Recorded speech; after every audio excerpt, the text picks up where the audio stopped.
Chapter 4, Day 2. I couldn't wait to get up and go to school the next day. I was getting obsessed with this mysterious new neighbor who lived only 5 doors from my house. I made the mistake of sharing this with Air on the bus, and he told me as much. I sat in a huff the rest of the way to school. When we got off the front of Richelieu, I tossed my backpack over one shoulder and walked quickly off. I guess Air was in more tune than I gave him credit for. He came running up to me, his baggy jeans rustling. Casey, wait up. Listen, I've known you since 2nd grade. I'm not dissing you. I just don't think it's too healthy to get all focused on this new girl. If there's anything weird going on, we'll find out soon enough. Meanwhile, just go easy. I looked at Air as if I've never seen him before. He was actually making a lot of sense. I gave him a friendly punch in the arm and smiled at him. You're right, I should just lighten up. See you in homeroom. Before I knew what I was doing, I gave him a quick little kiss on the cheek, and I was so embarrassed that I practically ran to my locker. I fished out the books for my morning classes and checked my class schedule one more time. By the time I reached Mr. Walter's homeroom, the last bell rang. I found a seat and looked around the class. Air was a couple of seats in front of me, hunched way over, drawing something in his notebook. Mr. Walters came into the room, tapped Jaleel Murphy on the shoulder, and motioned for him to remove the earbuds and put the MP3 player away. Of course, he reminded Air to remove his beanie. Air glanced back at me with a goofy smile. I quickly looked down. I could feel my cheeks flush. I shouldn't have kissed him. Boys can be so weird about just a simple kiss on the cheek. I scrunched down into my seat and waited for the morning announcements. The public address droned on about upcoming stuff like pep rallies and openings in the editorial staff for the junior yearbook. The whole school thing was coming at me way too fast. I groaned to myself and caught my head in my hands. Just then, Penelope Dredalus walked into class. She was 15 minutes late. I caught her out of the corner of my eye as she walked up to Mr. Walter's desk and handed him a note. Today, the frumpy black dress was gone, replaced by a knitted, short-sleeved, turtleneck black sweater and black jeans of some velvety material. A thick black belt hung at her waist, and instead of the frumpy Oxford shoes, she wore soft black leather boots with a very low heel and thin sole. She barely made a sound as she padded past my desk. I couldn't help notice that a few boys, Air included, turning their heads to get a better look as she went to her seat. Well, I have to admit, she did look cute in a dark and mysterious way. Maybe severe would be a better word.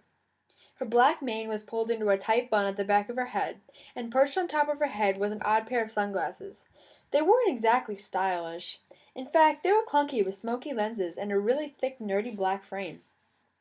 Before she could see me looking at her, I turned around to face the front of the room. Air was looking at me with a knowing look. He nodded, towards Penelope's direction. See, I mouthed, so he could read my lips. He nodded and turned around. The homeroom bell sounded over the intercom, and everybody rushed out of the homeroom to get to their next class. Air joined me in the crowded hallway. Did you see that? Suddenly I was feeling mad at Air again. Did I see what, Mr. Rodriguez? I said coldly. Your friend, Penny Dreadful. Who? Penny Dreadful. That's what all the guys are calling her. Her name is Dredalus, I said. It's Greek. Well, whatever it is, she's hot, in a Penny Dreadful sort of way. And you boys like that? I exclaimed. Well, duh, yeah. She's got that whole Lara Croft / Catwoman thing going on. Big improvement over yesterday. I was fuming. If I stayed with him another minute, I would have done something I'd regret. I stormed off. As I power walked down the hall, I flashed a quick look over my shoulder at Air. Then he turned in the middle. There he was in the middle of first period hall traffic, looking lost and bewildered. Truth was, this new girl was starting to get under my skin too, but in a different way. I guess that as you start to become a teenager, you start to see all the funny little ironies that life can throw at you. Suddenly, the demure, nerdy new girl was on everybody's must-see list. It was only the 2nd day of school, and I wasn't ready for all this drama. My next class was PE, which I was in absolutely no mood for. I stormed into the girls' locker room to find, who else, but Penelope Dredalus jogging past in full gym uniform. She was in my PE class. I went to a locker and changed quickly, but by the time I got out to the gym floor, everyone was standing in 2 neat rows in front of the somewhat scary Miss Crawford. She blew a sharp, piercing note on her whistle, and all the girls kind of came to attention. Good to see you finally joined us, Miss Watson. Sorry, Coach, I mumbled. PE starts at 8:40 sharp, girls. Let's keep that in mind, please. The next 40 minutes were a mixture of stretching and strength exercises and jogging 4 times around a quarter-mile-long track, which was next to the football field. Miss Crawford believed that what didn't kill you made you stronger, or something like that. Most of us felt like dying after her first class. Exhausted, we were shuffling back into the gym and onto the relief of the showers. I saw Miss Crawford standing by the gymnastic equipment. There on the balance beam, Penelope Dredalus was performing this amazing series of handsprings. On her last one, she tucked herself into a ball and landed perfectly on the mat. Miss Crawford was clapping wildly as she called us over. Girls, girls, before you go to the showers, I'd like you all to come and meet someone, she said. We all groaned under our breath, but marched dutifully across the gym floor to our PE teacher. Girls, we are so lucky to have Miss Penelope Dredalus in our school. 2 years ago, she was living in Czechoslovakia. There, she was in an accelerated gymnast program, training for the 2008 Olympics in Beijing. She was preparing for the rhythmic and artistic portions of the program, and I also understand that she was a dark horse for the fencing competition as well. Penelope just stood there, rocking on her feet, hands clasped behind her, obviously uncomfortable with the spotlight. The rest of the class did little to encourage her. They stood stone-faced. There were a couple of giggles and some muffled comments. Well, continued Miss Crawford, I just wanted to make sure that you all are aware that Richelieu will be starting a competitive gymnastics program this year, and we are all hoping to attract Miss Dredalus and anyone else who wishes to try out. Okay, ladies, to the showers. As I walked away, I overheard Penelope say to our PE teacher, Thank you, Miss Crawford. I will first have to ask my father for permission to try out. Hopefully he will say yes, she said. I will let you know as soon as I am able, but now I must go to my next class. If Miss Crawford said anything in reply, I didn't hear her. A heartbeat later, Dredalus was bouncing past me into the locker room. After that, I lost her in the confusion of 30 girls rushing to get to their next class. And this is a picture of Penelope as she tucked herself into a ball and landed perfectly on the mat. There's the picture.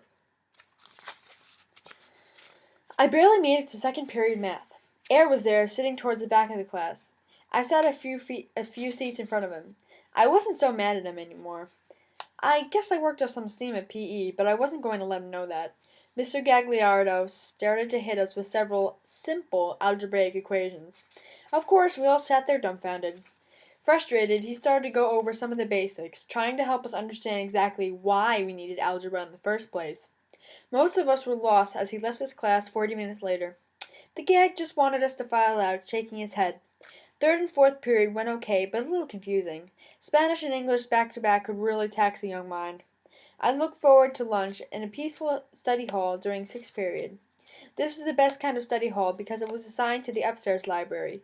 Richelieu High was built back in the 1930s, and it was a really cool school, like something out of the movies. All brick with big arch windows, granite-floored hallways, and interior paneling so rich with history that you could practically smell it. The upstairs library was especially cool. From the heavily varnished floors to the transoms over its wide entrance doors, it was a classic. The library was a big room that always seemed to absorb all sound. Maybe it was the book-lined walls or the 6 freestanding bookshelves that dominated the center of the room, but it always seemed like a dark, silent cavern. Even the huge bank of tall windows couldn't usher in enough light to brighten up the room. Scattered throughout the library were 15 heavy oak tables and matching chairs where students could read or study. There were several prehistoric workstations hidden in the darker recesses of the library where students could access the library's database. The librarian, Mrs. Woods, had a commanding view of the library from behind the bulky circulation desk that was positioned in the huge room between the 2 tall entrance doors. She had been at Richelieu when my parents went to the school back in the late 70s. According to my dad, time had not changed Mrs. Woods. She dressed the same, had the same hairstyle, and ran the same very tight operation. I was just getting out my MP3 player, looking forward to 40 minutes of rest, when through the door I spied Mrs. Dreadful back in her slinky black outfit, walking at a fast pace. Suddenly the mystery was on again. She looked as if she was trying her hardest not to break into a run, and she had a very serious expression on herself. Okay, I admit, I'm impulsive. I sprang up and asked the student librarian for a restroom pass as I was quickly following the girl in black through the north wing of the school. She didn't make a sound in those soft leather boots, and I did my best to keep quiet in my flip-flops. Fortunately, there were lots of cubbies connecting the halls for me to duck into, so I could follow her from a distance. At the end of the north wing, she went down a stairwell, descending past the ground floor. She was headed for the basement, and she was in a real hurry. I followed quietly, sliding down the handrail until I stopped at the basement. Off to the south of the building were the shop classes. The north end was mainly utility rooms and additional banks of unused lockers and some big room that some of the kids said used to be a swimming pool or bowling alley. The stairwell emptied into an alcove set back from the hallway. I was able to carefully peer around a corner into the dark corridor. She was standing dead still in the middle of the gloomy hall. Slowly she began looking in all directions. She was constantly pulling the dark glasses down over her eyes, then returning them to perch them on top of her head. She seemed to be looking for something. But why sunglasses? I asked myself. In the light, she wouldn't be able to see a thing. Then she reached into her back pocket and pulled out what looked like a little cell phone, but it had some funny multicolored screen on the face of it, and she kept passing it back and forth. As she was swinging around towards my direction, she froze. I ducked back into the alcove, pushing my back into the wall, hoping that she hadn't seen me. She wasn't making a sound, but I had a feeling that she was coming towards me. So I inched further into the dark corner of the stairwell. I managed to get myself partially behind a big standpipe, and I waited, barely breathing. After a few seconds, with my heart hammering in my ears, Penelope Dredalus came into view. She was still sweeping the device in an arc in front of her, and occasionally she would point it up towards the ceiling. The sunglasses were down over her eyes. Right at the opening of the stairwell, she paused again. I started to feel a pressure in my ears, like the feeling you get when you're in a plane or driving up a mountain. Adding to the pressure in my ears was a rushing sound coming from all around me, as if it was the entire space of the long dark hallway was gasping for air. The pressure started to build, and I clasped my hands over my ears and shut my eyes tight. Then, nothing. I squinted one eye open, and Penelope was still standing there, motionless. Then there was another change in the air. It became dank and cold, dark and cold. The hair on my neck started to stand up, and goosebumps sprouted all over my arms. I wanted to run, but I couldn't. Somewhere from the deep blackness of the hallway, I started to hear this hard metallic crash that was moving toward us like the sound of an old freight train heard from a great distance. The sound built up and up on itself. Then there was a sound like a loud explosion. I opened my eyes in terror. For a brief second, I saw every locker in the hallway opening and slamming itself shut in succession. It was like a wave of clashing metal doors and ear-splitting sound. Before I could react, Penelope was on me and had me by the arm. And this is a picture. And the caption says, "After a few seconds, with my heart hammering in my ears, Penelope Dredalus came into view." That's the picture. So, that ends chapter 3 and 4 of this thrilling novel.